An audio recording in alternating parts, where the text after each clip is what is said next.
Hi guys, how are you all? So in this video, today we are going to discuss about current affairs. So let's begin with the very first question.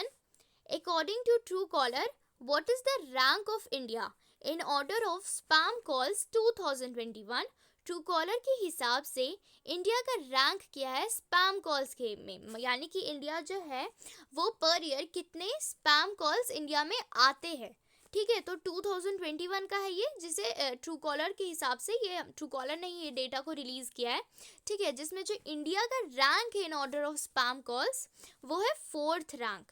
अब 2021 में जो India में है spam calls वो काफ़ी ज़्यादा increment, हमें the number of spam calls में हमें काफ़ी ज़्यादा इंक्रीमेंट देखने को मिला है, क्योंकि इसके पहले जो रैंक था इंडिया का वो 9th रैंक था और 2021 में ये रैंक 4 हो गया। और फर्स्ट रैंक है इस ईयर ब्राज़ील का, सेकंड पेरू का, थर्ड है यूक्रेन का। ठीक है, ट्रू कॉलर की बात करें तो ट्रू कॉलर जो है स्टैब्लिश हुआ था 1 जुलाई 2009 को, और ट्रू कॉलर के जो हेडक्वार्टर्स है वो तो हमारे स्टॉकहोम स्वीडन में है। ठीक है, so moving to the next question, which city has made the record of making the world's longest flute on 18 दिसंबर 2021? कौन सी सिटी ने ऐसा रिकॉर्ड बनाया है कि वो सबसे लंबा, सबसे वर्ल्ड दुनिया का सबसे लंबा फ्लूट यानी कि बांसुरी बनाने का। ठीक है, तो ये इंडियन एक सिटी ने ऐसा रिकॉर्ड बनाया है by making the world's longest flute on 18 December. तो पीलीभीत जो कि उत्तर प्रदेश की एक सिटी है, उसी ने रिकॉर्ड बनाया है by making world's longest flute, जिसकी जो लेंथ है वो है 16 feet. Moving to the next question, who has been elected as the new president of Indian newspaper society? Indian newspaper society के नए प्रेसिडेंट कौन बने हैं? तो वो बने हैं मोहित जैन। अब जो इंडियन न्यूज़पेपर सोसाइटी है वो स्टैब्लिश हुई थी 27 फरवरी 1939 को, और इसके हेडक्वार्टर्स है न्यू दिल्ली में। Moving to the next question, recently who won the honour of best female debut at the 2021 Paralympic sports awards? किन्होंने सबसे अच्छा फीमेल डेब्यू का जो है ओनर जीता है एट 2021 पैरालंपिक स्पोर्ट अवार्ड्स के टाइम पे? ठीक है जी, ये अवार्ड्स मिला है जिसका जो सबसे अच्छा जो फीमेल डेब्यू है उसके हिसाब से जो अवार्ड मिला है पैरालंपिक में, जिन्होंने सबसे अच्छा डेब्यू किया था उसके हिसाब से जो अवार्ड मिला है वो मिला है अवनी लेखरा को। ठीक है, इन्होंने पैरालंपिक में मेडल जीता था।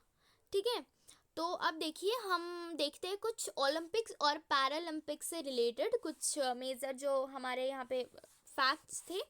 ठीक है, तो ओलंपिक, तो अगर हम ओलंपिक की पहली बात करें तो ओलंपिक जो है हमारा, उसमें इंडिया में मेडल्स कितने जीते थे? टोक्यो में हुआ था, ये तो हमें पता ही है। जहाँ पे ओलंपिक होता है वहीं पे पैरालंपिक भी होता है, तो ओलंपिक और पैरालंपिक दोनों ही टोक्यो में हुआ था, जिसमें इंडिया ने जो मेडल्स है वो मेडल्स जो इंडिया ने जीते थे वो सिर्फ और सिर्फ 7 मेडल्स जीते थे, जिसमें से जो 1 मेडल था वो गोल्ड था, जो जैवलिन थ्रोअर नीरज चोपड़ा ने लाया था इंडिया को।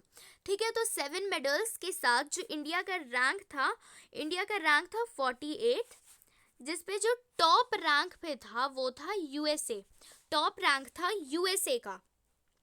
और अगर हम फ्लैग बीयरर की बात करें, ठीक है, तो टोक्यो ओलंपिक के ही फ्लैग बीयरर की अगर हम बात करें तो फ्लैग बीयरर हमारे ओपनिंग सेरेमनी में फ्लैग बीयरर थे मनप्रीत सिंह और मैरी कॉम। अब मनप्रीत सिंह कौन है? मनप्रीत सिंह है इंडियन हॉकी टीम के कैप्टन, और मैरी कॉम को तो सभी जानते हैं, बॉक्सर। और अगर क्लोजिंग सेरेमनी की बात करें तो उसमें फ्लैग बीयरर थे बजरंग पुनिया। अब हम पैरालंपिक की बात कर लेते हैं। ठीक है, हमने ओलंपिक से रिलेटेड कुछ मेजर क्वेश्चंस देख लिए। अब अगर हम पैरालंपिक की बात करें तो जहाँ पे ओलंपिक होता है वहीं पे पैरालंपिक भी होता है, यानी कि टोक्यो में हुआ था पैरालंपिक हेल्ड।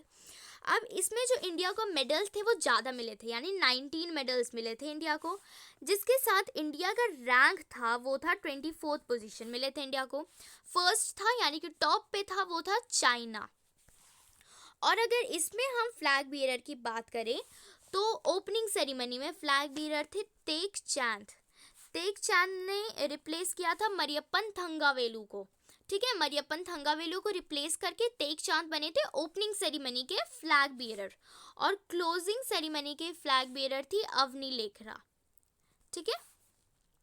तो यहाँ पे जो हमारा ये क्वेश्चन है वो खत्म होता है। Moving to the next question, recently who has become the brand ambassador of Uttarakhand. तो हर एक स्टेट के अपने अपने ब्रांड एम्बेसडर होते हैं, वैसे ही उत्तराखंड के जो ब्रांड एम्बेसडर बने हैं वो बने ऋषभ पंत। ऋषभ पंत कौन है? क्रिकेटर है ना। Moving to the next question, Who won the BBC Sports Personality of Year 2021 award. किन्होंने BBC स्पोर्ट्स की तरफ से पर्सनालिटी ऑफ ईयर अवार्ड जो रिलीज होता है, अवार्ड ओनर दिया जाता है किसी को पर ईयर, तो ये जीता है। इस साल का अवार्ड मिला है किन्हें? तो ये मिला है एमा रैडुकैनो को, ठीक है, जो कौन है? ब्रिटिश टेनिस प्लेयर है, जिनकी जो एज है वो सिर्फ और सिर्फ 19 ईयर्स है। Moving to the next question, recently CM of Odisha Navneen Patnaik has inaugurated T-Setu on which river। हाल ही में ओडिशा के जो चीफ मिनिस्टर है नवीन पटनायक ने इनाग्रेट किया है एक सेतु क्या होता है? हमारा ब्रिज। वही जो टी सेतु हम क्यों बोल रहे हैं, तो ये चाय वाला टी नहीं है, ये टी जो है ना, जो शेप है हमारे ब्रिज का वो इस तरह से, ठीक है, जो शेप है ब्रिज का वो इस तरह से टी के शेप में है, इसीलिए इसे हम टी सेतु कहते हैं। तो ये किस रिवर पे इनाग्रेट किया नवनीन पटनायक जी ने? तो ये महानंदी रिवर पे, ठीक है। Moving to the next question, recently who has been appointed as the new director of National Crime Records Bureau। National crime records bureau के नए डायरेक्टर कौन बने हैं?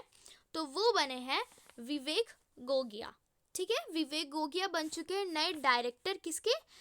NCRB के, नेशनल क्राइम रिकॉर्ड्स ब्यूरो के। अब NCRB की जो फॉर्मेशन है वो हुई थी 1986 में, इसके हेडक्वार्टर्स है न्यू दिल्ली में। Moving to the next question, which airport has won the National Energy Conservation Award 2021? National Energy Conservation Award 2021 का किस एयरपोर्ट ने जीता है? तो वो जीता है हैदराबाद एयरपोर्ट ने। अब ये नेशनल एनर्जी कंजर्वेशन डे जो है ये सेलिब्रेट होता है 14 दिसंबर को, ठीक है। कौन सा day? National energy conservation day, जिस पे जो है जो सबसे ज़्यादा जिस स्टेट ने एनर्जी को कंजर्व किया था वो था राजस्थान इस ईयर का, ठीक है। Moving to the next question, recently which Indian has been appointed as the member of athlete commission of BWF। कौन से इंडियन को मेंबर बनाया गया है एथलीट कमीशन का BWF की तरफ से, यानी कि बैडमिंटन वर्ल्ड फेडरेशन की तरफ से कौन से इंडियन को मेंबर ऑफ एथलीट बनाया गया है? तो वो बन चुकी है PV सिंधु।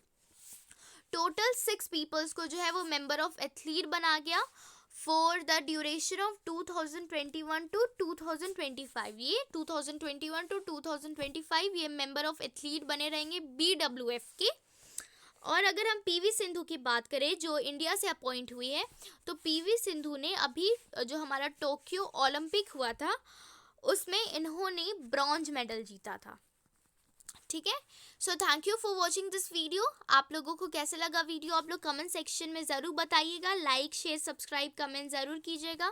Thank you.